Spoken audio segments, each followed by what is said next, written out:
Entonces a preguntas y comentarios. Vamos a empezar con Natalia Vitela, Liliana Noble, también usted, por favor. Gracias, buenas noches, doctor. Tengo 3 preguntas. Lo primero que quiero preguntarle es sobre por qué los estados no pueden adquirir las vacunas directamente. Entiendo que hoy hubo una reunión y está esta petición por parte de los estados. Esa sería la primera.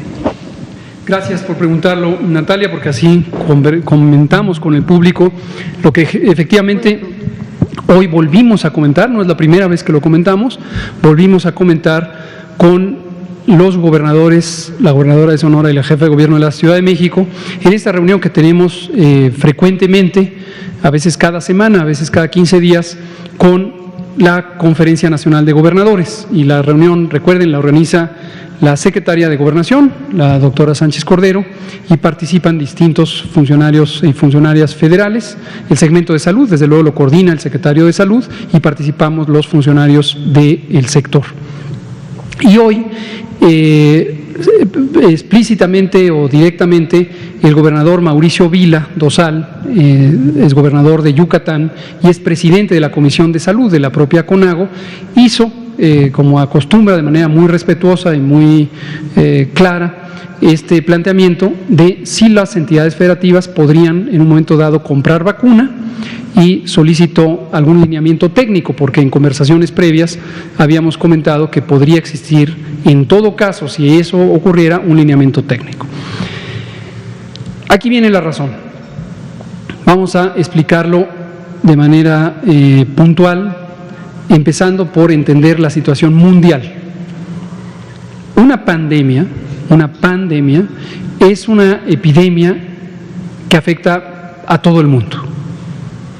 Y en este momento, todo el mundo, literalmente todo el mundo, no es una metáfora, es todo el mundo, toda la humanidad, vaya, toda la especie humana está afectada por esta epidemia. La producción de vacunas es limitada.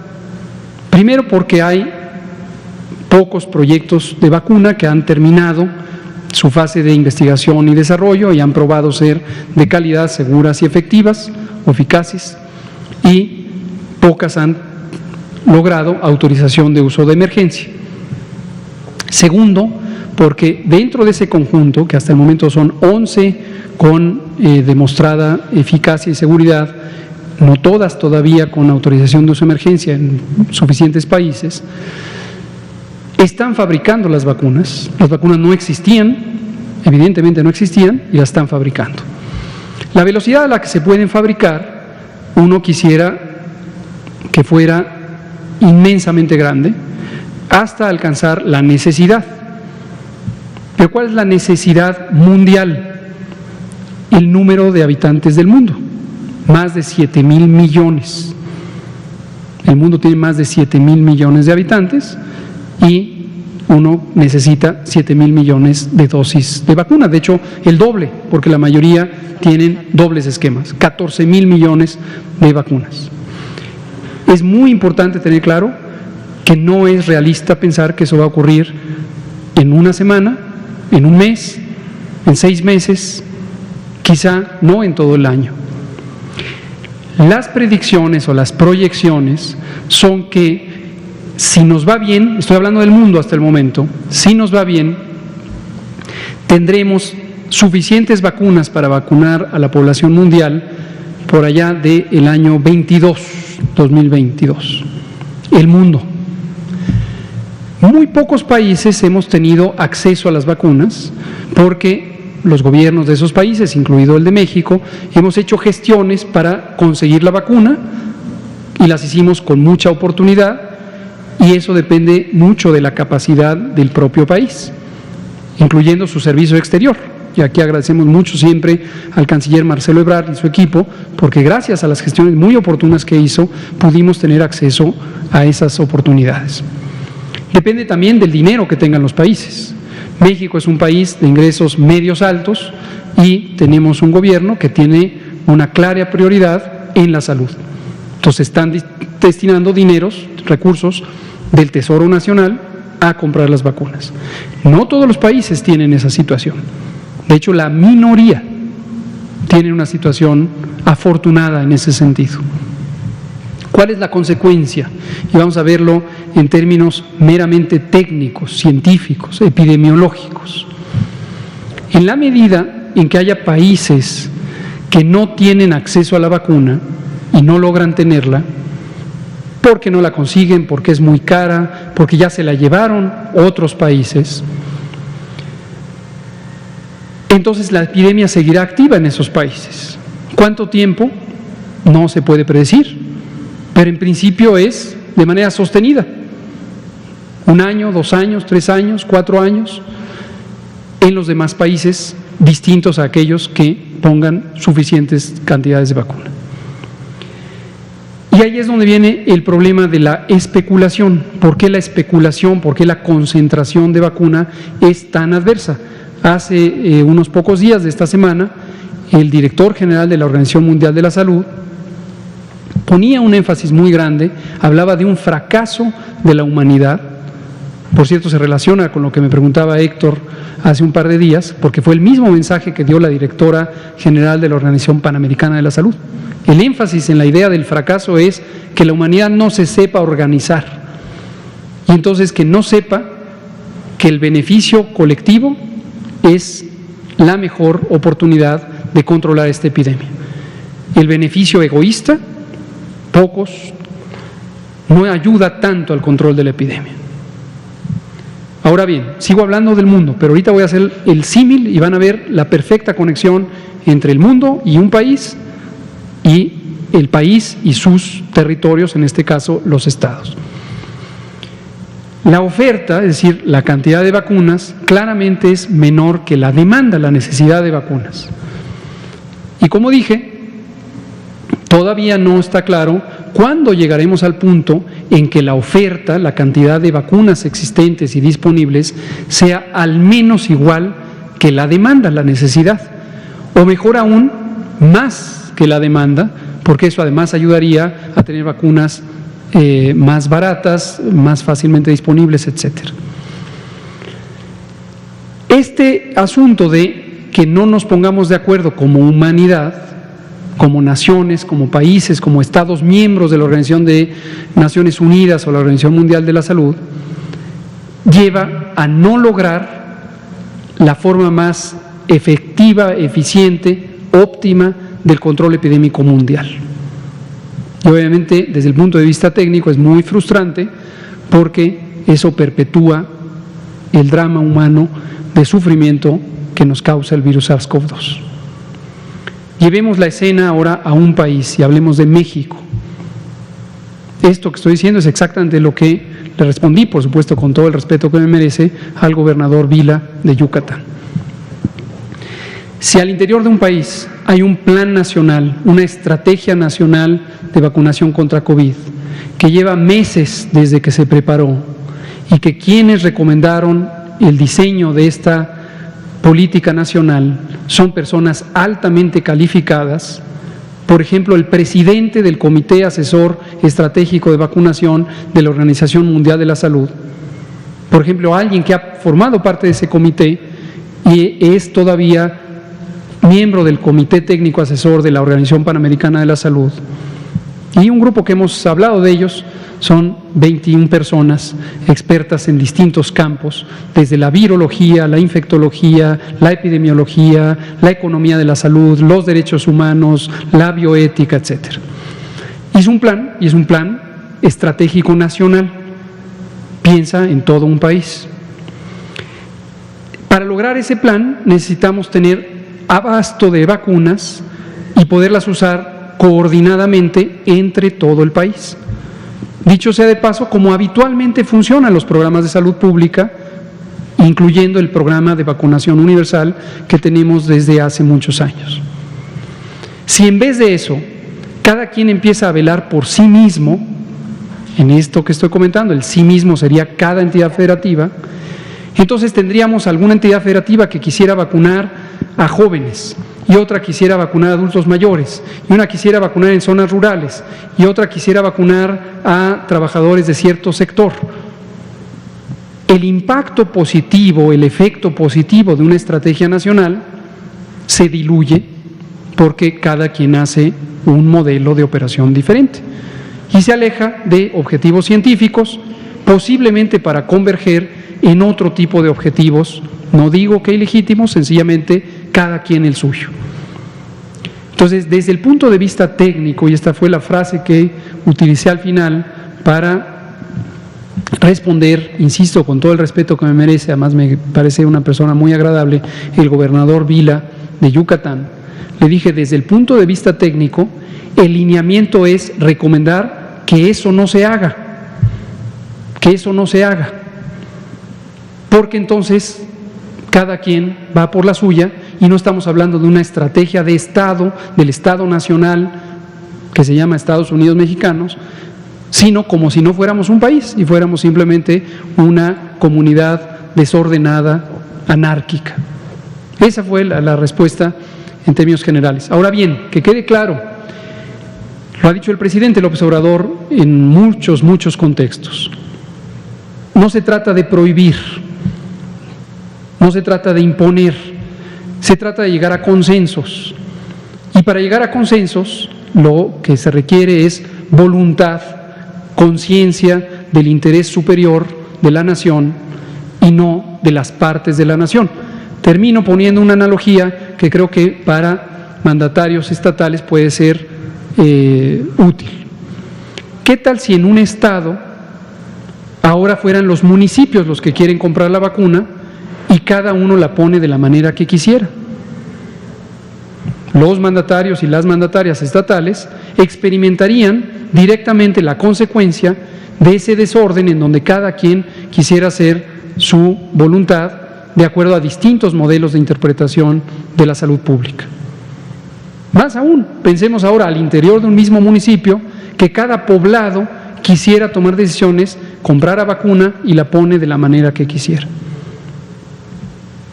Y ahora al interior de cada poblado, cada colonia quisiera hacer lo suyo. Y al interior de cada colonia, cada familia quisiera hacer lo suyo. Entonces, cuando uno piensa en orden, cuando uno piensa en diálogo, cuando uno piensa en el interés superior, generalmente llega a la conclusión de que lo colectivo es mejor que lo individual. Pero se respeta desde luego los derechos individuales. Gracias. La segunda pregunta es, ¿a qué acuerdos han llegado o cómo va la negociación del presidente con Pfizer respecto a que haya un cargamento antes del 15 de febrero? Y lo tercero es, ¿qué opciones va a haber para los pacientes, para las personas que tienen enfermedades alérgicas respecto a las vacunas que hay actualmente? Gracias. Gracias. De Pfizer todavía no tenemos respuesta, es muy reciente, apenas fue ayer o anteayer la conversación que tuvo el presidente López Obrador con el gerente general de Pfizer a nivel internacional, y el acuerdo fue que en unas pocas semanas, dijo el propio gerente, in a few weeks. Entonces vamos a esperar. Respecto a alternativas para personas que tienen alergias graves y por lo tanto tienen una contraindicación relativa de uso de la vacuna de Pfizer, no hay todavía una opción, otra que esperar a que vengan las otras vacunas. No hay una razón médica para suponer que el perfil de alergias que puede provocar una vacuna necesariamente ocurre con otra vacuna. Depende de la composición química de la vacuna y hasta el momento la alternativa es esperar. Hay que posponer que se vacune esa persona hasta que lleguen las otras vacunas que no tienen esa contraindicación. Es correcto, así es. La vacuna de Astra pudiera tener también la propiedad de causar reacciones alérgicas, pero a otros componentes. Cada componente, las vacunas tienen la sustancia activa primaria, para la de Pfizer es el ARN mensajero que produce una proteína del virus SARS-CoV-2, para las otras es el propio virus que está atenuado, aniquilado, siempre aclaro, incapaz de causar enfermedad, y también el virus vector, el famoso adenovirus. Hay varias que utilizan adenovirus, la de Astra utiliza un adenovirus de chimpancé, incapaz de infectar a los humanos, la de CanSino, la de Janssen, la Sputnik V, utilizan adenovirus humanos atenuados, modificados genéticamente, no pueden causar tampoco enfermedad. Y esa es la sustancia activa. Pero además de la sustancia activa, tienen otros componentes químicos que la estabilizan, le dan la capacidad de ser usada en ciertas condiciones de frío y en general funcionar para poder ser aplicadas. Y esos otros componentes pueden ser los que induzcan la alergia. Liliana Noble de Pulso Saludable y enseguida usted. Son 19:44 horas. Buenas noches, Liliana Noble de Pulso Saludable. Doctor Gatell, ayer le preguntaba sobre este tema de los componentes sanguíneos, bueno, de la transfusión sanguínea. No sé si me pudiera ayudar dándome, perdón, de nueva cuenta la explicación, porque al momento de hacer la redacción me surgieron más dudas. ¿Cómo no? Entonces, mejor ayúdeme con eso, por favor. Y doctora Lomía, ahora que hay este desabasto del tema de los tanques de oxígeno, surgen estas otras opciones de los concentradores. ¿Cuál sería una mejor opción? Que sí anden buscando o estén en la búsqueda incesante de un tanque de oxígeno, o busquen la opción de un concentrador de oxígeno y si surte el mismo efecto para fines prácticos del paciente durante la evolución de la enfermedad. Gracias.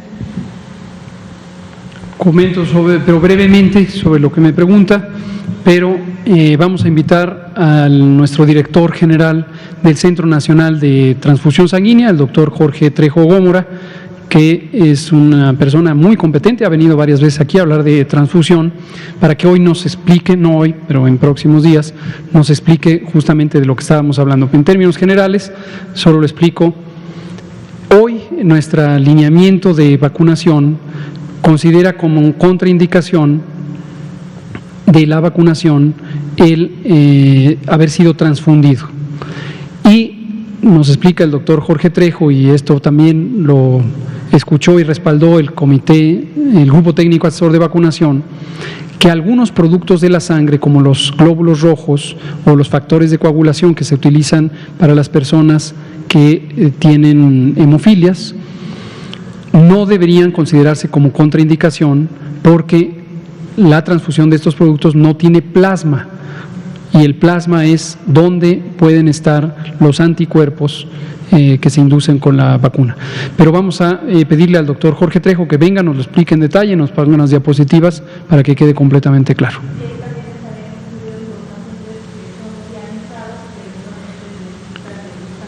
Es correcto, ahí pudiera estar, pero vamos a dejar que el doctor Jorge Trejo nos lo comente a detalle. Doctor Lomía. Sí, bueno, en relación a la segunda pregunta, primero rápidamente comentar que un concentrador de oxígeno, como su nombre lo dice, es un equipo que a través de sus mecanismos trata de incrementar la concentración de oxígeno hacia la persona que está recibiendo esa inducción de aire. Sin embargo, aquí el punto importante que tenemos que resaltar es que uno no debe de autorrecetarse el oxígeno, ya sea a través de un tanque de oxígeno como tal, o una vía de oxígeno directa, o uno de estos concentradores de oxígeno.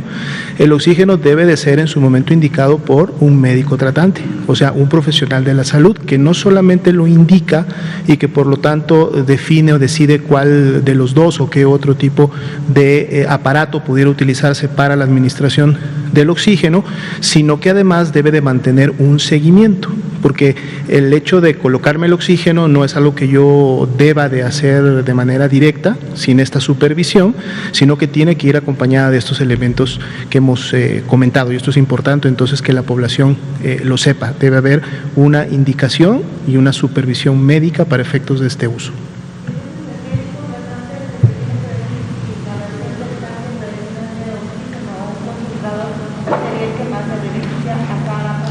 Es correcto. Para fines prácticos, el segundo, el concentrador, pudiera llegar a suplantar o en su momento contribuir a la función de lo que sería el oxígeno directo o concentrado en un tanque, pero finalmente es la indicación del médico la que tiene que prevalecer.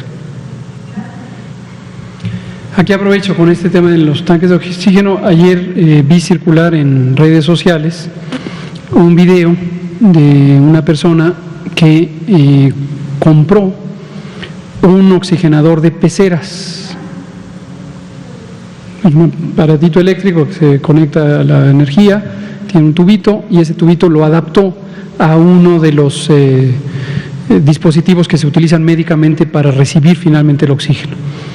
Y de acuerdo a lo que se ve en este video, parece ser una persona residente de una zona urbana, posiblemente la Ciudad de México.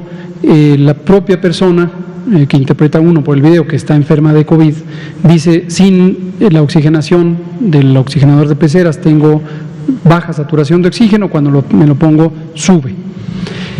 Aquí hacemos la advertencia.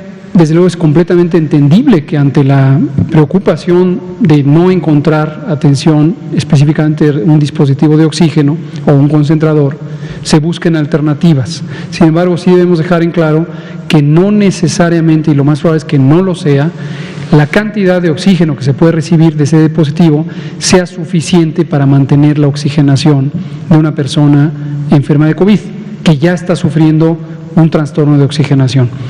Entonces, recomendamos no acudir a esta técnica y persistir en la búsqueda de atención de salud. Como mencionó el doctor Alomía, los hospitales tienen un porcentaje importante de ocupación, pero existen todavía hospitales disponibles y seguiremos haciendo las reconversiones.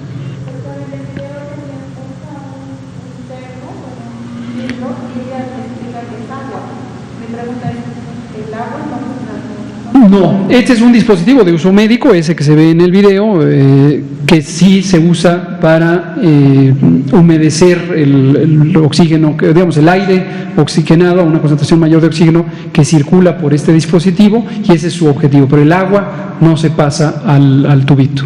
Pero aquí la preocupación es que la potencia del aparato oxigenador y sobre todo que es aire ambiente, con concentración de oxígeno de 21%, no necesariamente es lo que se requiere para sostener la capacidad respiratoria de una persona afectada con COVID.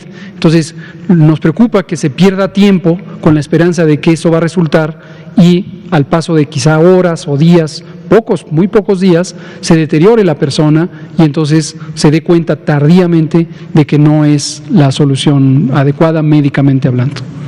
Por favor. Buenas tardes, Daniel Flores del periódico Publimetro. Justamente era sobre los oxigenadores caseros, si había alguna otra alternativa. ¿Qué tan peligroso puede ser esta medida? Sobre todo porque se empezó a viralizar en redes sociales.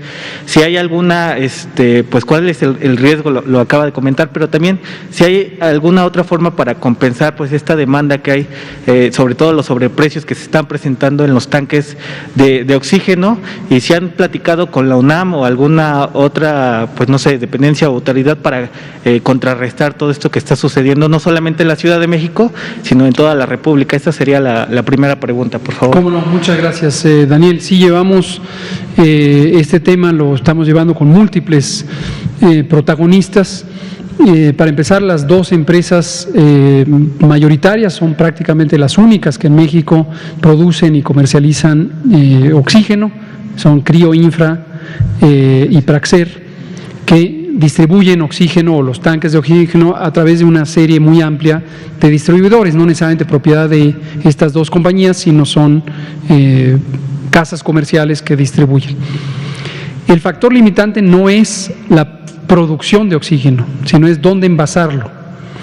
Los tanques de oxígeno tienen una serie de estándares de seguridad industrial, se requiere que tengan ciertas características. No es desde luego adecuado que alguien pudiera fabricar su propio tanque y dijera pónganme aquí el oxígeno.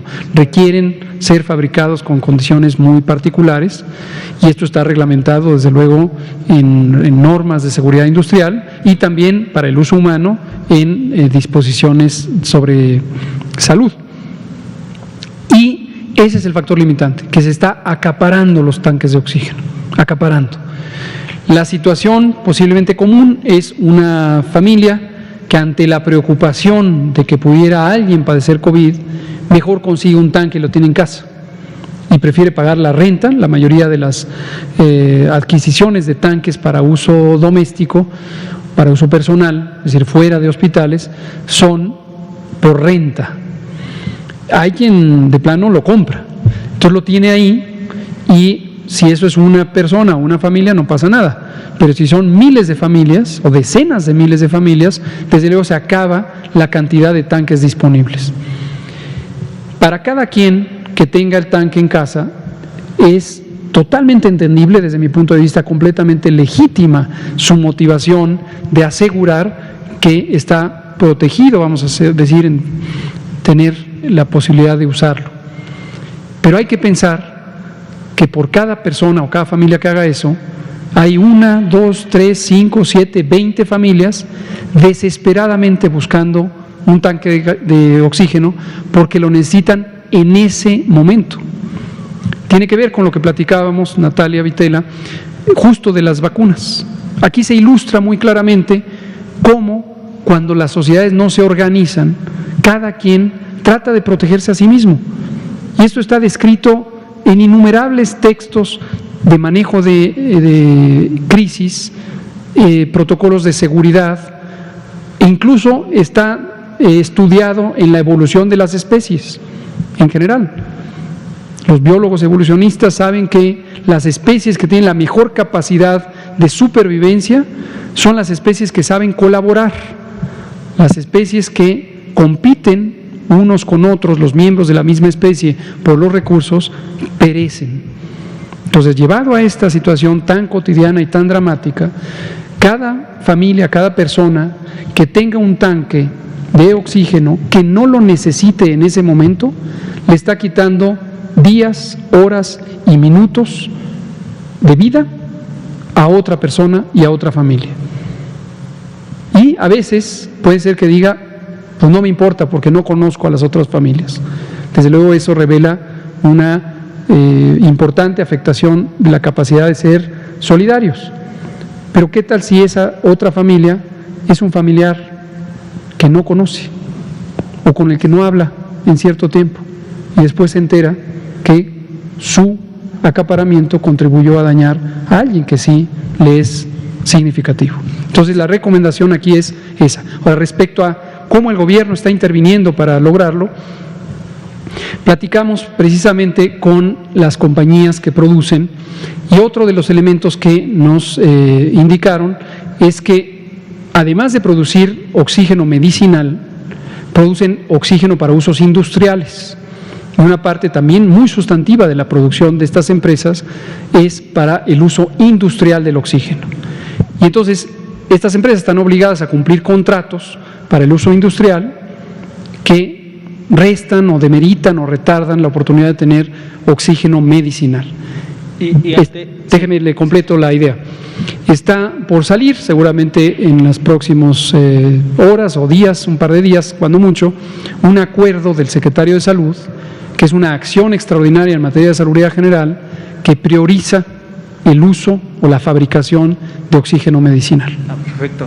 Y ante esta escasez y sobredemanda, ¿no se ha platicado comprar tanques de oxígeno al extranjero? Estamos viendo varias opciones y efectivamente esto lo conversamos en el gabinete de seguridad, y el lunes precisamente fue la más reciente conversación específica sobre eso, y el presidente involucró, lo cual me da mucho gusto porque es una persona muy competente, al procurador del consumidor, a Ricardo Scheffel, y él está haciendo una reconstrucción de toda la exploración del mercado que ya venía haciendo con fines de cumplir las funciones de la Profeco y sancionar, cosa que ha ocurrido, abusos, sobreprecios, acaparamiento, pero además ahora está haciendo otra cosa muy benéfica, que es explorar un mapa de oportunidades de dónde podríamos tener reemplazos de tanques de oxígeno. Sí, se platica. Nada más para finalizar, por favor. ¿Cuándo se aplicará la segunda dosis a los que ya se vacunaron en diciembre y ya pasaron estos 21 días, por favor? Se les está aplicando conforme se cumplen los 21 días, okay, y se seguirá por este curso. Vale. Muchas gracias. Al contrario, muchas gracias. Quedan 2 minutos. Héctor García, periódico Basta, Grupo Cantón. Gracias. Rápido, secretario. Los enfermos de VIH, ¿en qué grupo entran? ¿Enfermos de qué? De VIH-Sida. ¿En qué grupos entran de crónicos? VIH. Y un más así rapidísimo. Ya se está aplicando la vacuna, ya se está llevando a cabo todo esto. todo esto, ¿cuál es su duración? ¿Cuál es ¿Cuál es su duración? Porque si hoy están vacunando y dentro de un año dicen, ¿qué creen? Vamos a vacunar otra vez a todos.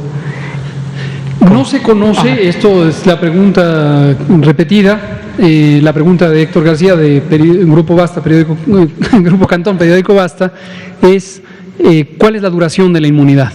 Hoy vacuno y en 20 días en promedio tiene anticuerpos. ¿Cuánto duran esos anticuerpos o la respuesta inmune, las células necesarias para fabricar los anticuerpos? ¿Cuánto tiempo se mantiene? En términos generales no se conoce. De los ensayos clínicos se puede inferir periodos de hasta 6 meses, y esto es porque los ensayos empezaron en julio del año pasado y en algunos de ellos ya se tiene información preliminar de que al menos 6 meses. De la infección natural, hay muy pocas publicaciones científicas que documentan periodos que podrían llegar hasta 8 meses. La pregunta natural y la esperanza de todas y todos es, ojalá durara de por vida. Y entonces, con solo aplicar la vacuna una vez, tendríamos solucionado el problema. Pero la respuesta en este momento es no se conoce la duración con exactitud. Y la segunda pregunta es sobre cuándo se va a vacunar las personas que viven con VIH o con SIDA. Será parte de todo el grupo de comorbilidades, igual que las personas con diabetes, las personas con hipertensión, etcétera. Se les va a ir vacunando progresivamente, usando los ejes de priorización que hemos comentado: la priorización de edad, la priorización de comorbilidades y la priorización de control epidémico. Muchas gracias.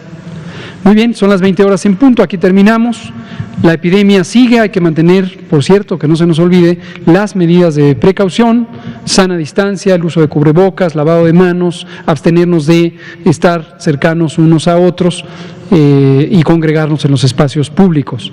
La vacunación empezó desde el 24 de diciembre y seguirá de acuerdo a este plan nacional, que ojalá logremos todas y todos mantenernos muy unidos, muy coordinados, muy coordinadas, para que tenga éxito en México y en el mundo. Muchas gracias.